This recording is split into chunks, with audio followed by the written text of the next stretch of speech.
ಕಿತ್ತೂರು ರಾಣಿ ಚೆನ್ನಮ್ಮ ಸ್ಫೂರ್ತಿ ಮಡಿವಾಳರ್, ರಾಯಣ್ಣ ಕಾರ್ತಿಕ್ ಮಡಿವಾಳರ್, ಮಹಾಮಂತ್ರಿ ಸಮರ್ಥ ಮಡಿವಾಳರ್, ಬ್ರಿಟಿಷರ ಅಧಿಕಾರಿ ಸೃಜನ್ ಮಡಿವಾಳರ್, ಕೆಂಚಮ್ಮ ಅನುಶ್ರೀ ಮಡಿವಾಳರ್, ಸೇನಾಧಿಪತಿಗಳು ಸಂಕೇತ್ ಮಡಿವಾಳರ್ ಮತ್ತು ವೇದಾಂತ್ ಮಡಿವಾಳರ್.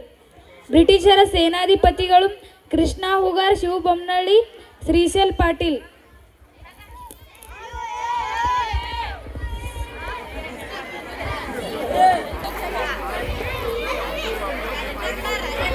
ಚೆನ್ನಮ್ಮನಿಗೆ ಬಹುಪರ ಬಹುಪರ.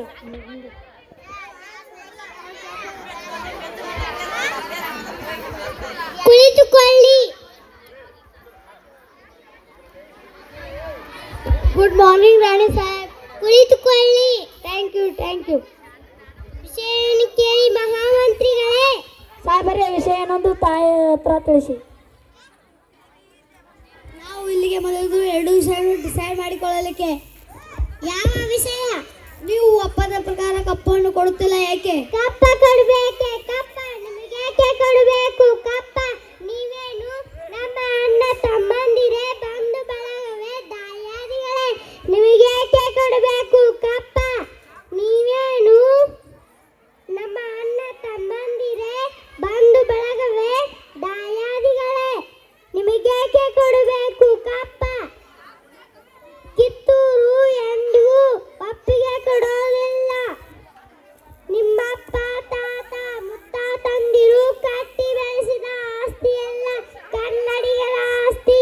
ಹೀಗಿರುವಾಗ ನಿಮಗೇಕೆ ಕೊಡಬೇಕು? ಕಪ್ಪ ವ್ಯಾಪಾರ ನೆಪದಲ್ಲಿ ಕಡಲಾಚೆಯಿಂದ ಬಂದ ನಿಮಗೆ ನೆಲೆ ನಿಲ್ಲಲು ಸ್ಥಳ ಕೊಟ್ಟವು ನಾವು. ಕೊಟ್ಟ ತಪ್ಪಿಗೆ ಸುಂಕ ಬೇರೆ ಕೊಡಬೇಕೆ?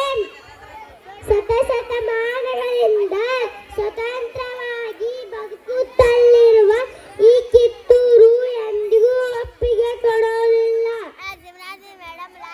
ರಾಣಿ ಸಾಹೇಬ್, ಅಂದು ಕಪ್ಪನ್ನು ಕೊಡಲು ಒಪ್ಪಂದ ಮಾಡಿಕೊಂಡರು ನೀವೇ, ಇಂದು ಕಪ್ಪ ಕೊಡುವುದಿಲ್ಲ ಎಂದು ಹೇಳ ಮೋಸದ ಒಪ್ಪಂದಕ್ಕೆ ಕಿತ್ತೂರು ಎಂದಿಗೂ ಒಪ್ಪಿಗೆ ಕೊಡೋದಿಲ್ಲ. ಇದು ರಾಣಿ ಸಾಹೇಬ್, ನೀವು ಕಂಪನಿ ಸರ್ಕಾರದ ಕಟ್ಟಳೆಯನ್ನು ಧಿಕ್ಕರಿಸುತ್ತಿದ್ದೀರಿ. ಎಚ್ಚರ. ಮುಚ್ಚು ಬಾಯ್. ತಾಯಿಯ ಸ್ಥಾನಕ್ಕೆ ಬಂದು ತಾಯಿಗೆ ಹೆಚ್ಚ ನೀಡುವ ಸಕ್ಕೇನು ನಿನಗೆ? ಇಲ್ಲಿ ಕಟ್ಟ ಮಾರ್ಗ, ಇದು ನಮಗ ನಿಮಗಲ್ಲ. ಕಡೆ ಕಣ್ಣಲ್ಲಿ ಮಾನ ಅಭಿಮಾನ ನಿನ್ನಂತ ಕಜ್ಜಿನಾಗೆ ಹೆಂಗ್ ಗೊತ್ತೈತಿ? ಇದು ಕೆಚ್ಚದೆ ಕಲಿಗೆಲ್ಲ ಬೀಡೈತಿ. ಅಳ್ತಿರೋ ಅಂಜಿಕೆ ಮದು ಅಳ್ತಿಡೋ ನಾಡೈತಿ ಅಂತ ನನಗೆ ನೀಜಿ ಉಪಾಯ ತೋರಿಸ್ತಿ. ಭಗವಾಸ ಇದ್ದಂಗಿಲ್ಲ ನಿಮ್ಮನ್ನು ವಿಶ್ವಾಸ. ಬೇಡರ ಕಿತ್ತು ತಾಯಿ ಚೆನ್ನವನು ಬಂಟರಿನಿ ಅಪ್ಪನ ಕೊಡ್ತಾಯಿ.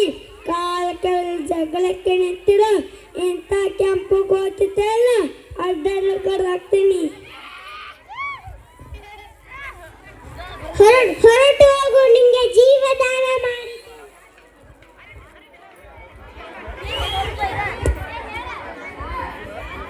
ಆಲ್ ರೈಟ್, ಇದರ ಪ್ರತಿಫಲ ಆದಷ್ಟು ಬೇಗ ನೀವು ಅನುಭವಿಸುತ್ತೀರಿ.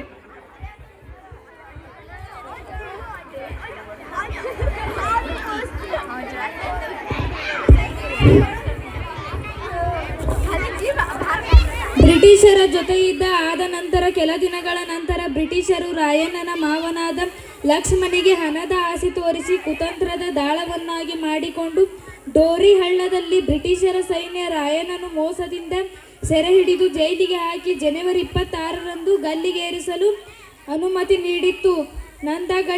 ನಂದಗಡದಲ್ಲಿ ರಾಯಣ್ಣನು ಗಲ್ಲಿಗೇರಿಸುವ ಸಂದರ್ಭ.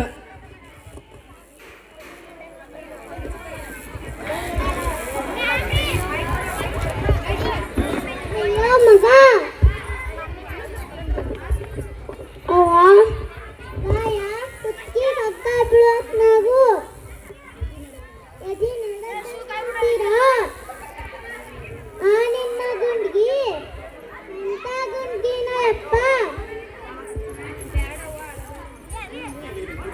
ಬ್ಯಾಡವ್ವ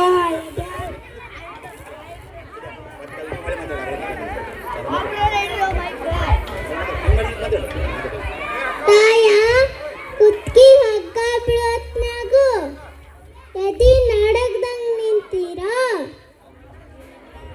ಈ ನಿನ್ನ ಗುಂಡ್ಗಿ ಎಂತ ಗುಂಡ್ಗಿನೋ ಯಪ್ಪ ನಿನ್ನಂತ ಹ್ಯಾಂಗ ಅಲ್ಲಿಗೆ ಹೋಗ್ತಾರೆ ಯಪ್ಪ ಬ್ಯಾಡವ್ವ ಬ್ಯಾಡವ್ವ ಜನ್ಮ ಜನ್ಮಕ್ಕೂ ನಿನ್ನ ಮಗನಾಗಿ ಹುಟ್ಟುವಂಗ ಆಶೀರ್ವಾದ ಏನಂತ ಆಶೀರ್ವಾದ ಮಾಡಲಪ್ಪ ಕರೆದುಕೊಂಡು ಹೋಗಿ ರಾಯಣ್ಣ ನಿನ್ನ ಕೊನೆ ಆಸೆ ಏನು ಮನೆ ಮನೆಗೂ ನನ್ನಂತ ಮಕ್ಕಳು ಹುಡ್ತಾರ ನಿನ್ನ ಹುಚ್ಚನಾಯಿ ಹೊಡ್ದಂಗೆ ಹೊಡ್ತಾರ ರಕ್ತ ನಡುಡ ತಳಗ ನಮ್ಮ ದೇಶ ಬಿಟ್ಟು ಓಡೋ ಪ್ರಸಂಗ ಬಂದೇ ಬರ್ತೈತಿ ಬಡತ ಭೂಮಿ ಸ್ವತಂತ್ರ ಆಗೇ ಕೇಳ್ತ ಅವನನ್ನು ಗಲ್ಲಿಗೇರಿಸಿ ರಾಷ್ಟ್ರಪ್ರೇಮಿ ರಾಯಣ್ಣನ ಮರಣವಾದ ಸುಮಾರು 116 ವರ್ಷಗಳ ನಂತರ ನಟ್ಟ ನಡುರಾತ್ರಿಯಲ್ಲಿ ಬ್ರಿಟಿಷರು ದೇಶವನ್ನು ಬಿಟ್ಟು ಹೋಗುವ ಪ್ರಸಂಗ ಬಂದೊದಗಿತು. ಅಚ್ಚರಿ ಏನೆಂದರೆ ರಾಯಣ್ಣ ಹುಟ್ಟಿದ ದಿನವಾದ ಆಗಸ್ಟ್ 15ರಂದೇ ಭಾರತಕ್ಕೆ ಸ್ವಾತಂತ್ರ್ಯ ಬಂದೊದಗಿತು. ಗಲ್ಲಿಗೇರಿದ ದಿನವಾದ ಜನವರಿ 26ರಂದೇ ಭಾರತ ಗಣರಾಜ್ಯವಾಯಿತು. ದೇಶಪ್ರೇಮಿ ಸ್ವಾಮಿ ನಿಷ್ಠೆ ತ್ಯಾಗ ಬಲಿದಾನಗಳ ಪ್ರತೀಕವೇ ರಾಯಣ್ಣ. ಕ್ರಾಂತಿವೀರ ಸಂಗೊಳ್ಳಿ ರಾಯಣ್ಣನು. ಧನ್ಯವಾದಗಳು.